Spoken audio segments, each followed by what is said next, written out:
The church ruins smolder, ash falling like snow.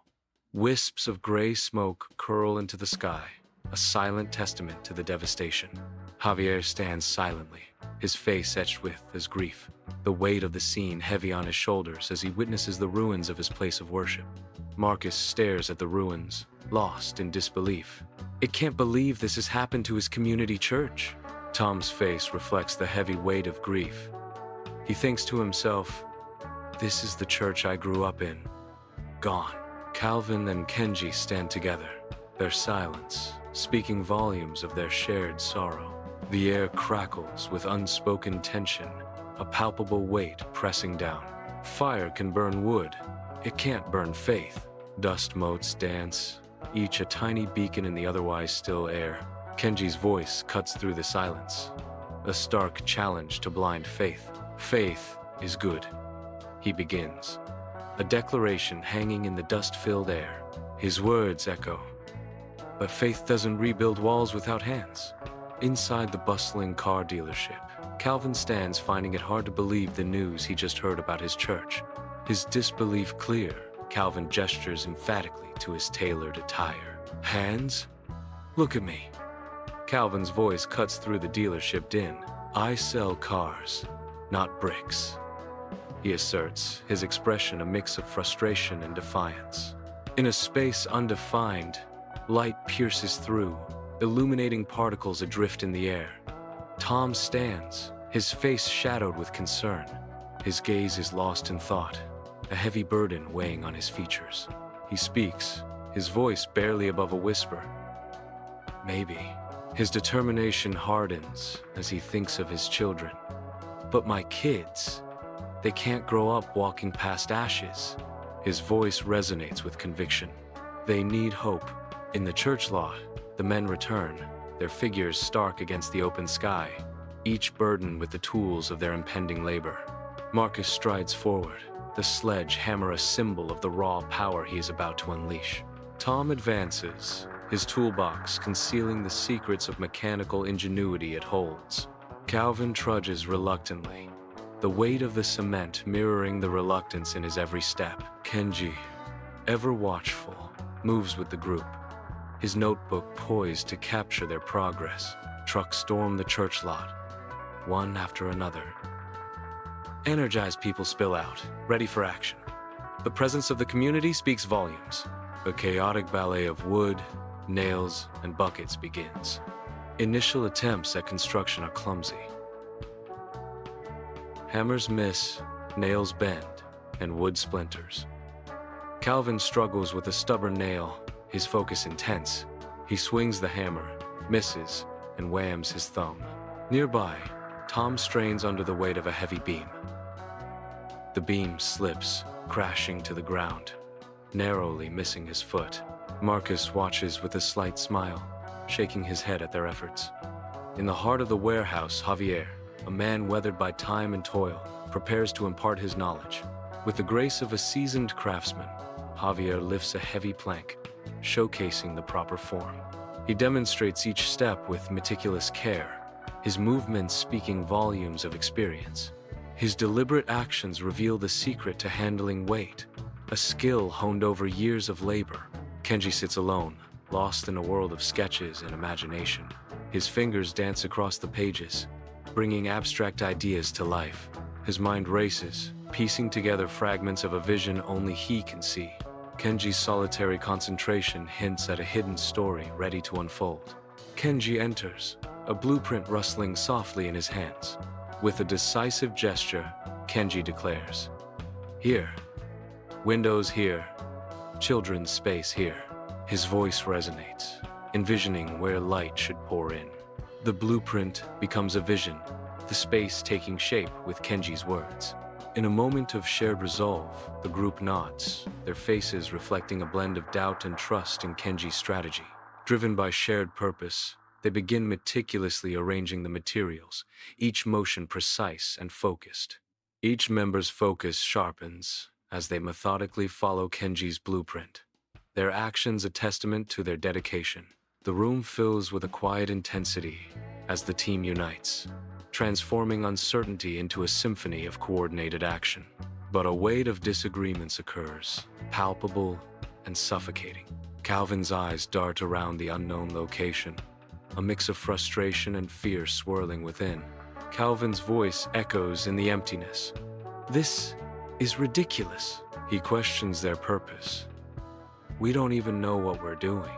The weight of uncertainty presses down on Calvin, the silence amplifying his doubt. Calvin looks around the location again, his eyes showing increasing fear and doubt. The room pulses with a heavy silence, each breath a stark reminder of the tension. Marcus stands tall, his posture a fortress of authority, radiating an aura of unyielding impatience. His words cut through the silence, a sharp directive that hangs heavy in the air. "Then go home, dude. All you do is complain anyway," Marcus continues, his tone hardening. "Nobody forced you to come here. We all belong to this church. If you don't want to be here, Sambalat, then leave." The unspoken words linger, a palpable weight pressing down on every corner of the room. Marcus remains unyielding, a solitary figure silhouetted against the stark backdrop, his resolve unwavering. Tom stands, his brow furrowed, eyes blazing with righteous fury. Tom's voice cuts through the silence. "Hey, don't talk to him like that." His eyes narrow, defending the valor of presence. "He showed up, man. That's more than most. Let's just work together to get this done. I mean, even Nehemiah and the Bible team rebuilt the wall in 52 days centuries ago with no New Age technology." The unspoken challenge hangs heavy, daring anyone to disagree. In the stark confines of an unknown location, Calvin's accusatory gesture ignites the smoldering tension. The air crackles with unspoken words as Calvin confronts Marcus. "Look, man, let's just get this done, okay? We all bring some type of talent to this rebuild." Calvin's voice pierces the silence. "Easy for you, officer. You bark orders all day." The accusation hangs heavy as Calvin declares, "Doesn't mean you know how to build a church." The air crackles with unspoken threat as Marcus stands his ground, his eyes burning into the void. Marcus says, "None of us have ever built a church, Geshem." "You idiot." His body is a coiled spring, ready to strike or defend. Marcus says, "It will probably be better if you work on one end and I on the other, okay?" His voice cuts through the silence, laced with accusation. "And you quit every time it gets tough. That why you're just a salesman?" The group stands frozen as they overhear the conversations of the men. In the dimly lit room, shadows swirl, setting the stage for a tense standoff. Kenji slowly raises his hands, signaling a desire for peace amidst the rising tension. "Hey guys, can we just stay focused and do the work of the church? Come on, guys."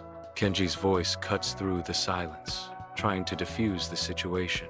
"Enough," Kenji pleads, his words hanging heavy in the shadowed air. Kenji declares, "We're not enemies. We came here for the same reason." Javare stands resolutely among the charred debris, his face a mask of grief, yet his eyes burn with unwavering resolve. His voice echoes through the ruins, uniting a small group of weary survivors with a plea for unity. Javier's words cut through the silence.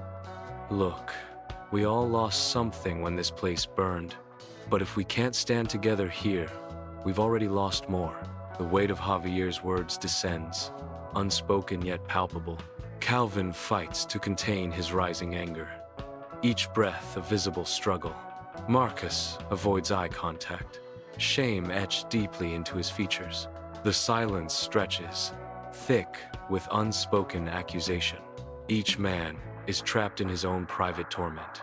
The air crackles with unresolved tension, a storm waiting to break. Under the open sky, the men return to their task, their earlier hesitation now replaced by a tangible resolve. Though their movements lack finesse, a shared sense of purpose ignites in their eyes, pushing them forward. Each swing of the hammer and lift of the wood is imbued with a silent commitment to the labor ahead.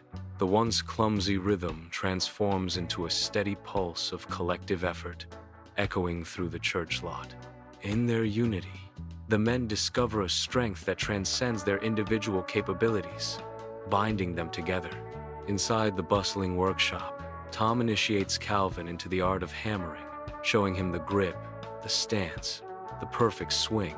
Calvin mirrors Tom's movements, his brow furrowed in concentration as he prepares to strike. Elsewhere, Marcus and Javier engage in a test of strength, hoisting a hefty wooden beam, their muscles straining with the effort. With a final heave, the beam is secured, a testament to their combined might and determination.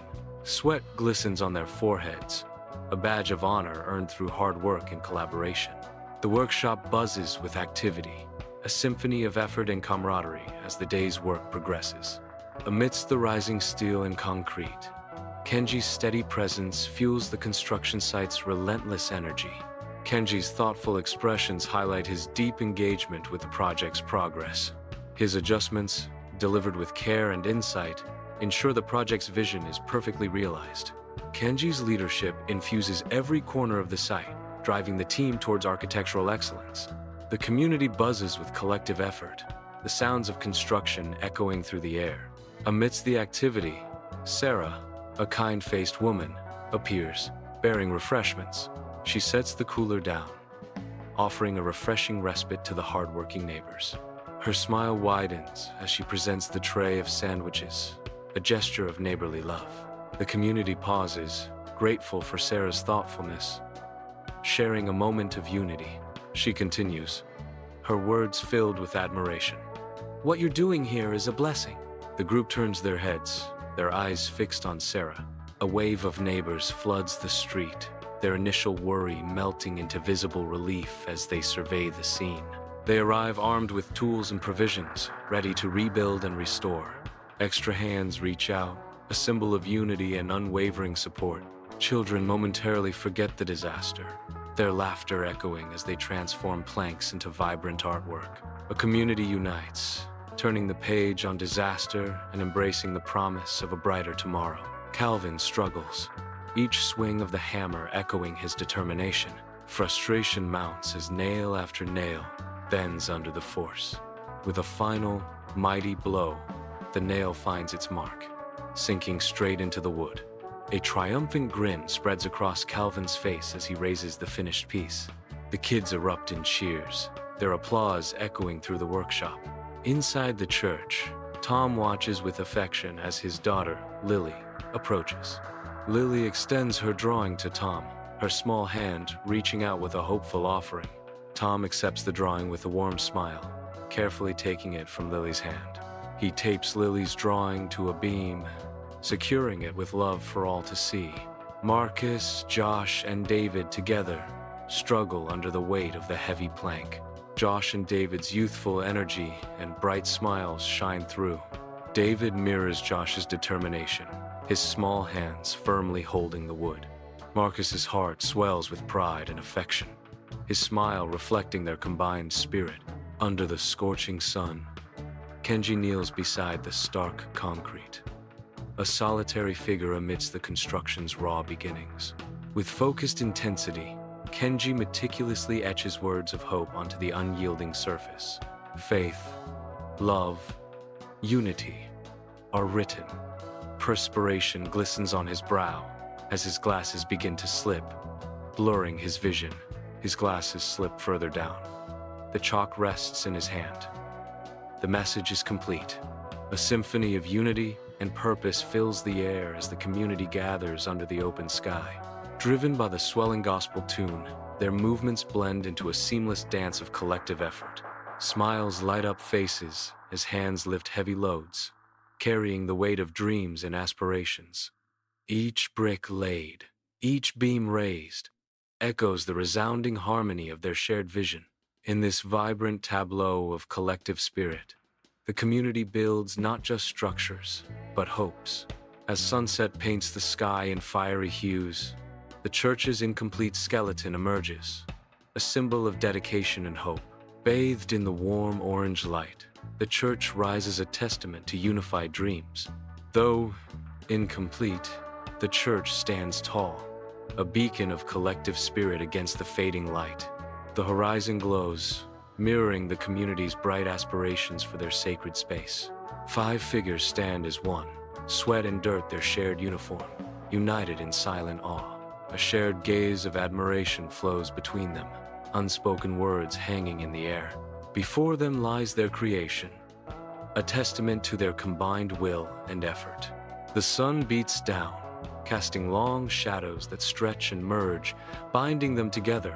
His voice firm, Marcus declares, "We didn't just rebuild a church." His words carry the weight of a profound mission, hinting at deeper purpose.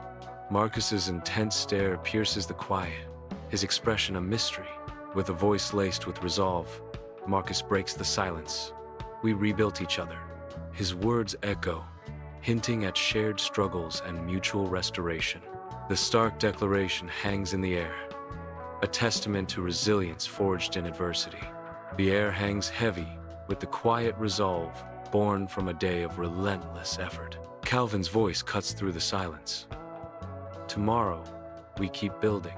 His words echo with the promise of perseverance, igniting a spark of hope. Tom's voice echoes in the stillness. "And someday, our kids will walk through these doors again." The boarded-up windows cast long shadows, hinting at a forgotten past. Under the expansive sky, the steel skeleton of a building gleams, a testament to human endeavor. Silhouetted against the dawning sun, workers stand, their weathered faces reflecting a shared sense of anticipation. The faces of the workers, etched with the marks of labor, now glow with optimism as they gaze upwards. United in purpose, their eyes are fixed on the rising structure, dreams taking shape in the morning light. A shared experience binds them. A renewed hope blossoms with each beam hoisted towards the heavens. Against the backdrop of the encroaching night, a half-built church rises, its incomplete form reaching towards the heavens. The unfinished church stands as a beacon of hope, even as darkness descends and shadows lengthen. Their joyous sounds mingle with the solemnity of the unfinished sanctuary. The laughter of children resonates, a stark contrast to the silent, looming structure. The church lot transforms into a space where youthful joy meets the promise of spiritual solace. With a sweeping gesture, Marcus unveils Kenji's architectural designs, revealing the church's majestic blueprint. Marcus passionately details the church's design, his voice ringing with conviction. Marcus emphasizes the community's unwavering fundraising efforts, their dedication fueling the church's creation. In a cluttered office, Calvin, with a disarming smile, earnestly pitches his vision of community uplift to Deborah. Deborah leans back, her expression a mix of skepticism and consideration as Calvin paints a picture of a stronger community. Calvin persists, his voice filled with conviction. "I understand completely. Even a few boxes of paper or some old office equipment would make a huge difference." Deborah relents with a sigh, agreeing to spare some paper and old computers, as Calvin beams with gratitude. Tom's house transforms into a hub of community spirit as preparations for the barbecue unfold under the warm sun. Smoke rises from the grill, signaling the start of a lively gathering. Neighbors arrive, bearing gifts of food and drink, their laughter echoing through the air. The community unites in celebration, their voices blending in cheerful conversation as they rally for their shared cause. Inside the bustling fire station, Javare, a beacon of experience, prepares to impart critical fire safety knowledge to the eager community members. With emphatic gestures, Javier underscores the essential steps to fortify their homes against the ever-present threat of fire.